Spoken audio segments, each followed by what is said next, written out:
In this video, I will explain my choices for the strongest team in Pokemon FireRed and LeafGreen using Blastoise as your starter.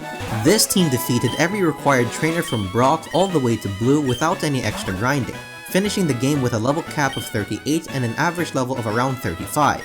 Blue's team has a level cap of 63 and an average level of around 60, which makes for a 25 level gap between his Pokemon and ours. Needless to say, this is quite a significant gap, and teams that are not well crafted would not be able to defeat Blue under these conditions. Do note though that there are trade evolutions on this team, so check my pinned comment for links on how to trade to yourself with an emulator.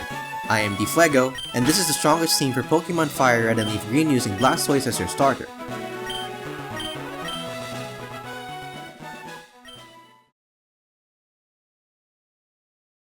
In crafting any team that I advocate as the strongest in the Pokemon game, it is essential to identify those obstacles that require a specific strategy to defeat, and know what that strategy is. If you are unable to do this, you are doomed to create a team that is unable to overcome certain obstacles in the game without extra grinding, and such a team cannot be called the strongest. The members picked for the team are those which enable the team to execute the strategies needed to overcome all the mandatory trainers in the game. That being said, this is an alternate starter best team, meaning it was formed under the premise that Blastoise's chemistry with the team is not as optimized as that of Venusaur's. So it is essential to illustrate how exactly Blastoise contributes to the team to take down the obstacles in these games, and Blastoise actually has quite a lot to offer. He sweeps Brock's Rock-type gym and can defeat Misty's Pokemon with the move Mega Kick. It is worth noting, however, that doing this is difficult to pull off and requires a bunch of potions. As Wartortle, he can take down Blaine's Growlithe and Ponyta and work with other Pokemon to take down Arcanine. He can defeat all of Giovanni's Pokemon except Nidoking due to Nidoking's physical attack being strong, and the level gap making it so that Blastoise is neutrally vulnerable, especially after taking hits from Dugtrio and Nidoqueen. He is bulky enough to tank one Outrage from Leafra Lance's Dragonite and use the move Toxic, so that Dragonite will slowly lose health even while rampaging against the rest of the team. Lastly, against Blue, Blastoise can take down his Rhydon and is the perfect bait to lure out his Venusaur and render him useless. How? Well, if you look at Venusaur's moveset, he only has one attacking move, Solar Beam. This move requires 2 turns to activate. While Venusaur can offset this condition by using Sunny Day, the AI will see that Blastoise is vulnerable to Solar Beam and immediately attack. Blastoise can use the 2-turn window to drain all of Solar Beam's PP by using the move Protect on the turn when Solar Beam actually attacks. This effectively renders Venusaur useless since he cannot attack after this, and you can send in a different Pokemon to set up and sweep the rest of Blue's team. As for what Pokemon that is, that will be discussed later. Blastoise is actually stronger than Venusaur individually, and the only reason he isn't included on the strongest team for Pokemon FireRed and LeafGreen is that Misty's gym is really a hassle to defeat, and there are very few options to defeat her. This makes Venusaur more valuable than Blastoise because Venusaur's role on the team is irreplaceable, while other Pokemon can take care of the obstacles that Blastoise overcomes. With that said, let's move on to the obstacles where Blastoise isn't useful. The first of those obstacles is Lieutenant Surge's Electric Gym. There are 4 types that have a defensive advantage against the Electric type, which are Ground, Fellow Electric types, Grass types, and Dragon types. There are no Dragon Pokemon available before this gym, and Fellow Electric types are also resisted by Lieutenant Surge's Electric types, which eliminates them from contention.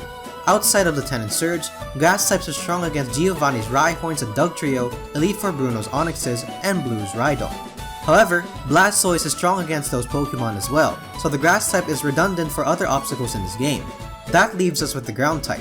The Ground types available before this gym are Nidoking, Nidoqueen, Sandslash, Dugtrio, Golem, and Onix. Sandslash is a version exclusive, and Dugtrio and Onix have subpar stats. Nidoking is a better choice than Nidoqueen because both of their highest stats is physical attack, and Nidoking's is higher.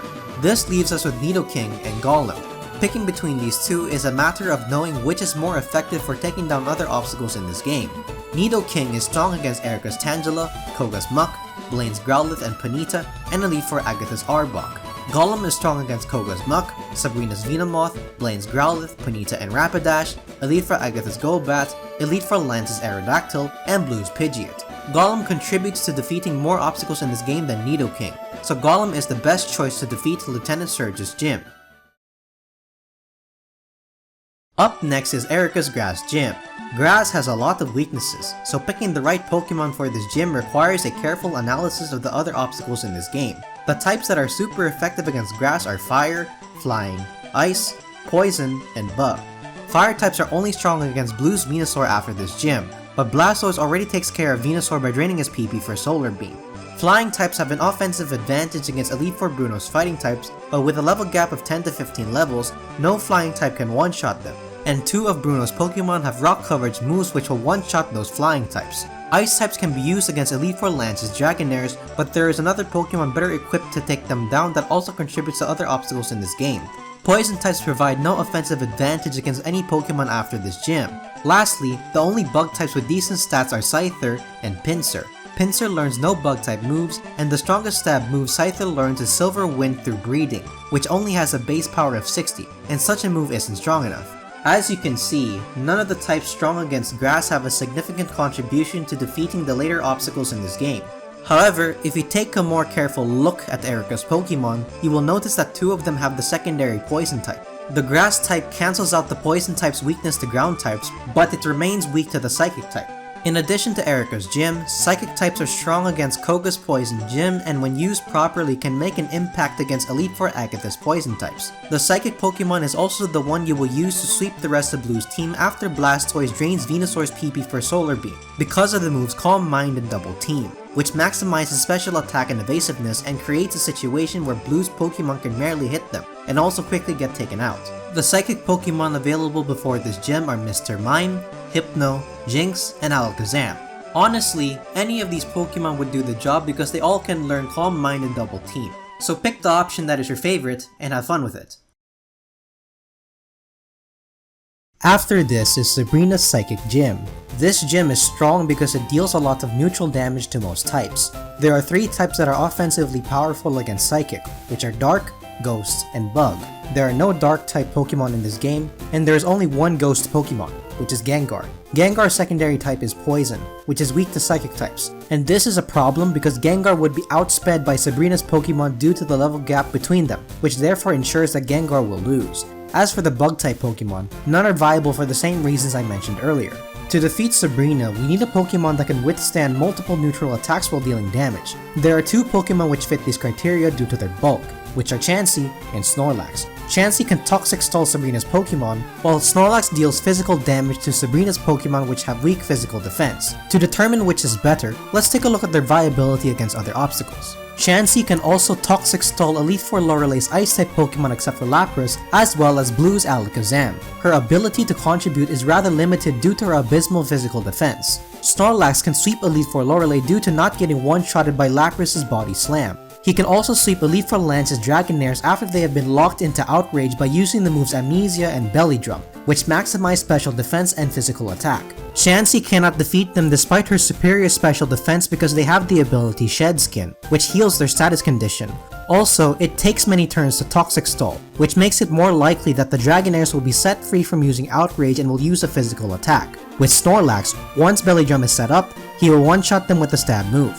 When mentioning the effectiveness of previous members on certain obstacles, I did not always include all of the Pokemon where they had an offensive type advantage. This is because due to the level gap between your Pokemon and your opponents, the Pokemon not mentioned still pose a neutral threat due to outspeeding your Pokemon, dealing a lot of damage, and being able to withstand super effective attacks from your Pokemon.